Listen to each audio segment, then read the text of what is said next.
Hello my dear students, welcome back to the chapter Force and Motion. This is going to be a second class in the chapter, and in today's class we are going to learn the following. First we will learn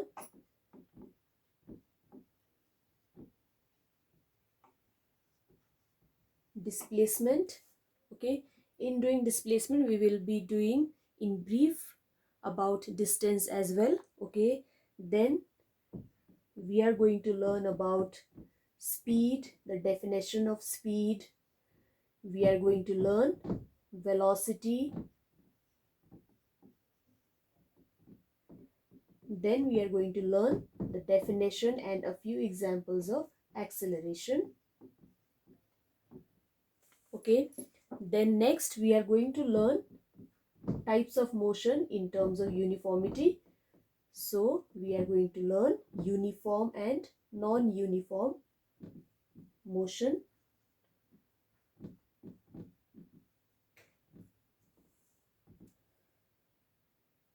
along a straight line. Okay, and we will again start with the representation of motion using graphs. Okay, and in today's class we will just do two graphs under velocity time graph. Okay, so these are the topics that we are going to cover in today's class. Okay, let's first do distance, learn about distance. Okay, so what is distance? The total length of path covered by a body in moving from one place to another is called distance. Okay, for example, say a body starts from the place A, covers 10 meter, okay, reaches the point B. From B it covers say 7 meter. All right, now in calculating the distance covered by the body, distance is going to be the total length of the path. First it had covered 10 meter, second it has covered 7 meter. So the total length of the path covered by the body is going to be 17 meters. So 17 meter is nothing but the distance covered by the body. Okay, next we will do displacement and learn the difference between this distance and displacement. All right,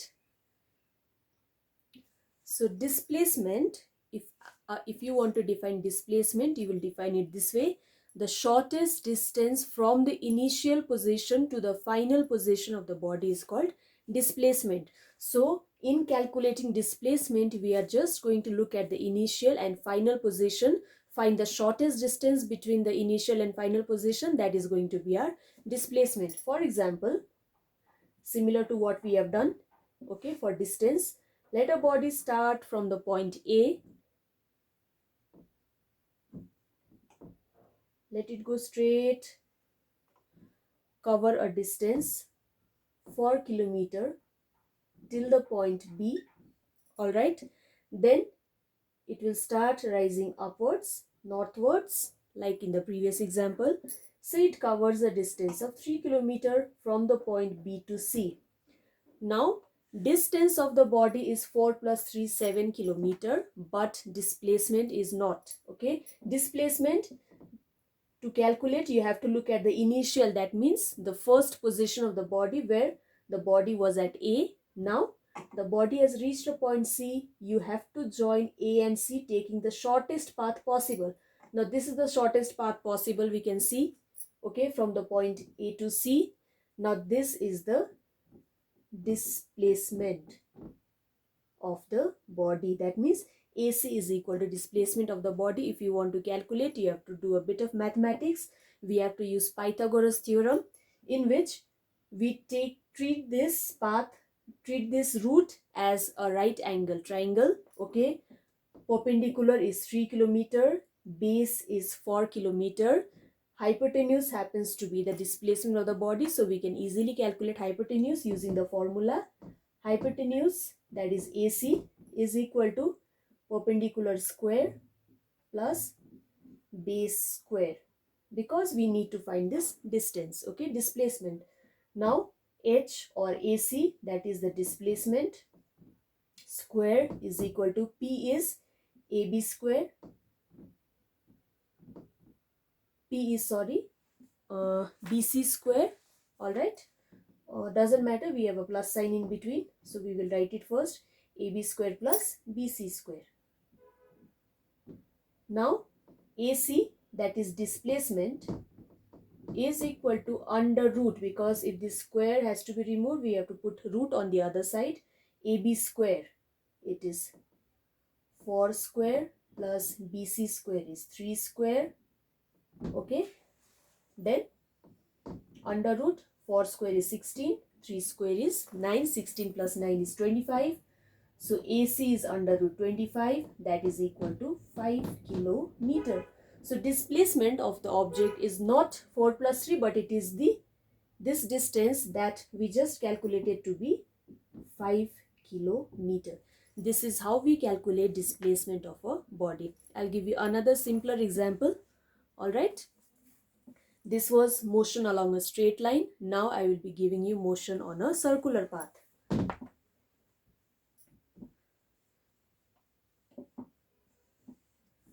Now, if a body covers a circular path, the motion is said to be circular motion. Say it starts from this point, goes around. Okay. Say the radius of the circle covered by the body is equal to R. Alright. Now, distance covered by the body will be this entire path. That will be distance will be equal to circumference. The total length of the path along a circular path is always the circumference of the circle, the formula for which is 2 pi into r. Alright, if you know the value of r, you can easily calculate the distance. Now what about the displacement? Displacement of the body is equal to 0. The reason is it started from this point. It came back to the same point after covering the circular path. Okay. Now the distance between the initial and the final position happens to be equal to 0. So that is why displacement of the particle undergoing a circular motion, if it comes back to the same position after taking a round or 2 rounds or 3 rounds or many rounds, the displacement is going to be equal to 0. Alright. So that is why it is said that displacement is the shortest distance between the initial and final positions of the body. So it is possible for a body to have a certain amount of distance covered but zero displacement covered. Alright. Now another difference between distance and displacement is that distance is a scalar quantity. It does not need any direction for its specification, but displacement is a vector quantity. It needs a direction to be specified. Alright. Next we will learn about speed. Alright. Speed, the definition of which is the speed of a body is a rate of change of distance with time. How fast the distance of a body changes with respect to time, that is a measure of speed. So speed, the formula is equal to distance divided by time. Okay, in physics, speed is denoted by the letter V. So speed, that is V, is equal to distance is denoted usually by the letter S. Okay, S, and time is denoted by the letter T. So speed, the formula for which is V is equal to distance divided by time. This V is the speed, S is the distance, T is the time. Okay, now unit will be meter. For distance it is meter, for time it is second. So SI, unit of speed, is meter per second, and speed is a scalar quantity. After telling about speed, you need not tell about the direction. Alright, so if you just tell the magnitude, that will be enough. Next we will learn velocity. Now velocity, the velocity of a body is defined as the distance traveled per second or distance traveled per time by the body in a specified direction. So add direction to speed, you will be getting velocity. So velocity is the rate of change of distance of a body in a specified direction. Alright. So because it is a vector quantity, you need to specify a direction. Velocity is a vector quantity. If it is a vector, we can put an arrow just to differentiate between speed and velocity. I will just put an arrow on top of it to tell that it is a vector, is equal to distance s.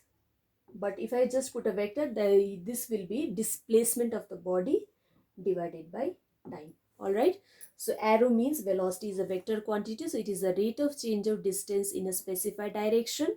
Okay. So velocity, in other words, I can say that velocity is a rate of change of displacement with time. Okay.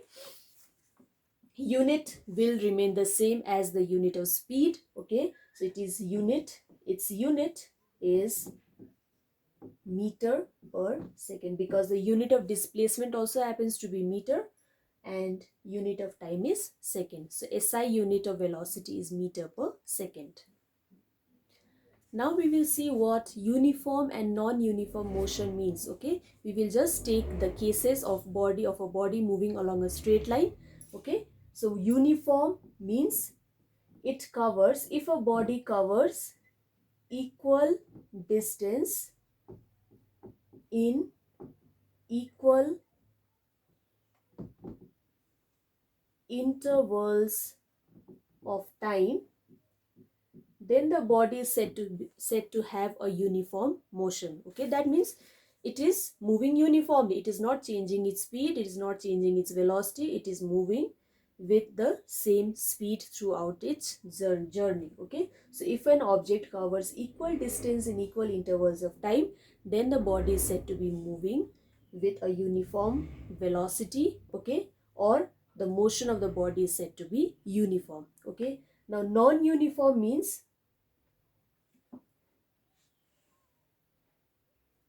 non-uniform motion means if a body covers unequal distance in the same interval, that is equal interval of time, or the situation may be a little different, it may cover same distance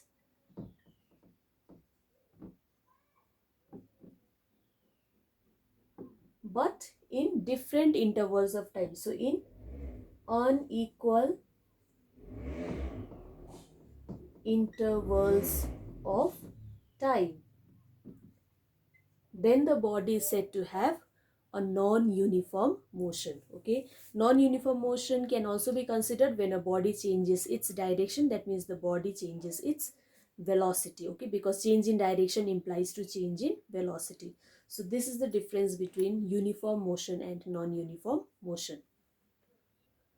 Now, if the motion of a body is uniform, then throughout the entire journey, the velocity, the speed of the body will remain the same. That means the average speed or average velocity and instantaneous, take the velocity at any instant of time or you take the velocity throughout the journey, they are going to be the same. Okay, that means you just have to know about velocity of the object if the object is undergoing uniform motion. But if the motion happens to be non-uniform, then you have to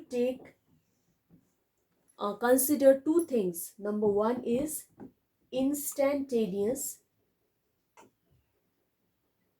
speed or velocity, whatever the case may be, and secondly, you should know the average speed or velocity, because after every instant the speed or velocity of the body changes. Okay, but if you are asked to find out the velocity or speed of the body for the entire journey, then you have to take the average of the entire speed. Okay, how are you going to take average speed?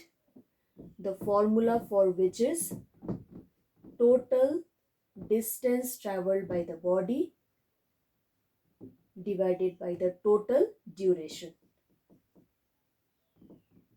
So you divide the journey into small sessions. Okay, then you are going to count the total distance for these entire sessions, add them up, then you divide it by the total duration of the journey, you are going to get the average speed of the object which is undergoing non-uniform motion. Now let us see how a linear motion can be represented using a graph. That is called graphical representation of linear motion. And in today's class, we are just going to deal with velocity time graph. Okay, let me first tell you what velocity time graph means. All right, so you know a graph has got two axes, the x-axis and the y-axis. Here we plot the independent variable and here we plot the dependent variable. All right, dependent means whatever factor we are plotting here will be depending on the factor we are plotting here. So here independent variable means time. So with respect to time, how velocity changes, this is only called velocity time graph. All right, now under velocity time graph we are going to take two cases. Number one, when velocity is constant, how does this graph look like and how do we use this graph to calculate various things. And secondly, when acceleration is constant, how does this graph look like, what will be the nature, whether it will be a straight line like this, whether it will be a line like this, whether it is going to be a straight line parallel to the time axis. All right, so we will see with various situations how to plot velocity time graph with 5 sets of data. Here you can see on the board I have given you a set of data with time in second and velocity in meter per second. Okay, time varies from 0 to 4 second and you can see that the velocity remains at 5 meter per second as time lapses from 0 to 4 second. All right, let's see how to plot it on a graph paper. So I've taken a rough scale here. Okay, I've taken the time 0, 1, 2, 3, 4, 5 on the x-axis. I've taken velocity, we have to put the units as well, okay, in meter per second, and the values for which I've taken from 1, 2, 3, 4, 5. All right, now you can see from the table at time 0 second velocity is at 5. So my first plotted point is here. If you want, you can write the coordinates 0, 5. Okay, second, at time 1 second velocity is 5. So from 1 we go up. If you are using a graph paper, that will be precise. So this plotted point is 1, 5. Third, at 2 second also we are at 5 only. So we can write 2, 5, the plotted points, coordinates. 3 also we have got 5 meter per second. The velocity is not changing. That is the meaning of being uniform velocity or constant velocity. At 4 second also, we are here only. You have to join all the plotted points using a scale. You can see that the graph has been plotted and you can see that the nature of the graph is a straight line. What kind of straight line? Is it a straight line sloping like this? No. Is it a straight line sloping downwards like this? No. It is a straight line parallel to the time axis. All right. So what is the nature of the velocity time graph when velocity is constant? Answer is it is a straight line parallel to the time axis. All right. Now from this graph we can calculate two things. One is acceleration, another one is displacement. We will not do acceleration here. As I go to the next graph, I'll teach you how to calculate acceleration. Here I will just teach you displacement. Displacement is nothing but area under the graph. Okay, suppose you want to calculate displacement from time 0 second to 4 seconds. So what we are going to do, from time 0 we are just going to draw a line, okay, till the graph's line. Then from 4 we are just going to go till here. Okay, now we have found an area, a structure which looks rectangular in nature. Okay, now area of a rectangle is nothing but length into breadth, the length of which is this line. 4 minus 0 is 4. Okay, into breadth is 5 minus 0, that is 5. It is equal to 20. Unit of displacement is meter. Okay, I can tell you how this meter came from. 4 is time, so second into this is meter per second, because the unit here is meter per second. Second get cancelled, so the unit of displacement from the graph itself we found out to be 20 meter, or if you know already that displacement's unit is meter, you can simply put meter here. So how to calculate displacement using velocity time graph? By calculating area under the graph. All right, next we will see a velocity time graph when acceleration is constant. Okay, if you look at the table, that is the data here, at time 0 second velocity is 0, that means initially it is at rest. Okay, if you have any other value apart from 0 here, it means the body is initially moving. Okay, initially the body is not at rest. In this case the body is at rest. 1 second velocity will be changing from 0 to 5 seconds, so it is increasing now, it is having certain acceleration. 2 second, it is at 10 meter per second. At 3, it is at 15 meter per second. So you can see that the velocity is increasing, that means there is acceleration produced in the body. That is the meaning of acceleration. The rate of change of velocity with time is only called acceleration. All right, now we'll plot the points here. The axes are ready. We have plotted time on the x-axis, velocity on the y-axis. At time 0, velocity is at 0, so it starts from rest. Okay, time 1 second,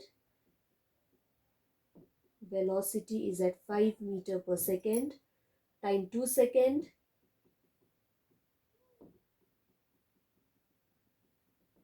it is at 10 meter per second. At 3 second, it is at 15 meter per second. 4 seconds, 20 meter per second. Velocity is increasing, there is an acceleration produced in the body. Time 4 second, velocity is okay. Now we will just I have plotted one extra point here, so I will add it in the table. 5, velocity is 25 meter per second. Doesn't matter, the more number of the more the data, your graph will be plotted perfectly. So we are just going to join all the plotted points together. It comes out to be a straight line which is sloping upwards. That means it is making a certain angle with respect to the time axis, unlike the previous one which was a parallel line. Okay, which was a line parallel to the x-axis or the time axis. So what is the nature of the velocity time graph when acceleration is constant? We can say that it is a straight line that is sloping upwards. If it starts from 0, that means at rest, from rest, it starts from here. Suppose it had started from 5 meter per second, the graph would have looked like this from 5. All right, so from here we can calculate two things. One is displacement. The method remains the same. We just have to calculate the area under the graph. Suppose you want to calculate displacement from 0 to 5 second, you just have to draw a line from 5 till it touches the graph, then shaded portion will be area, that is area of the triangle. Triangle's area is, so if I want to find displacement, it will be area of the triangle, whose formula is half into base into height. Okay, half into base. Base is here, that means 5 minus 0. 5 into height is from here to here, that means 25 minus 0, that is 25. Okay, then you can easily calculate, okay, the displacement. The unit will be in meter. All right, but my concern here using this graph is to teach you how to calculate acceleration, because it is not an object having zero acceleration. Previous one, if you just see a flat line parallel to the time axis, it means acceleration is zero, but here acceleration is not zero, it is increasing. So let's see how to calculate acceleration.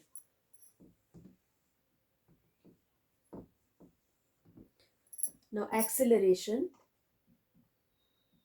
the formula is velocity by time, but using the graph we can find out acceleration by finding the slope. Okay, now slope means in mathematics it is y2 minus y1 divided by x2 minus x1. In this case our y is velocity, so we will write second velocity minus first velocity divided by the time t2 minus t1. All right, now suppose I want to calculate acceleration taking 2 points on the graph. Say I take this one and this one. Okay, so here time is 4 comma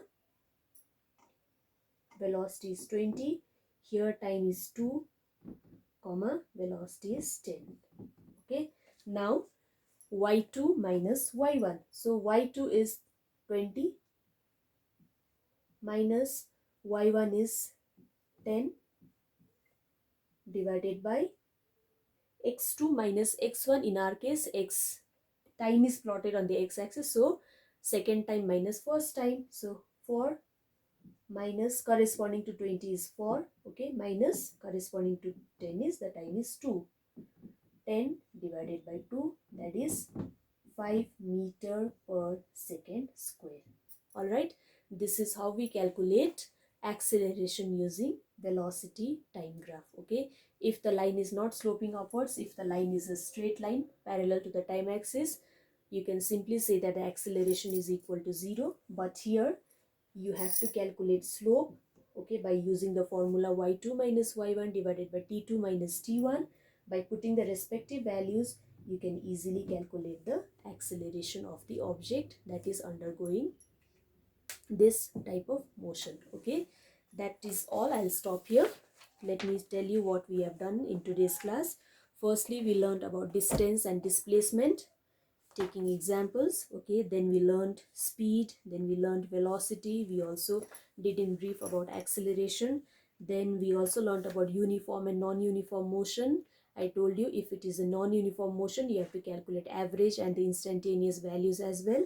Then we learned how to plot velocity time graph taking two cases. The first one was when velocity was constant, the graph was a straight line parallel to the time axis. And in second case, we took the case where acceleration was constant and the graph came out to be like this, sloping upwards. Okay, and we also learned how to find out the displacement and acceleration using velocity time graph. All right, that is all for today's class. See you all in the next class.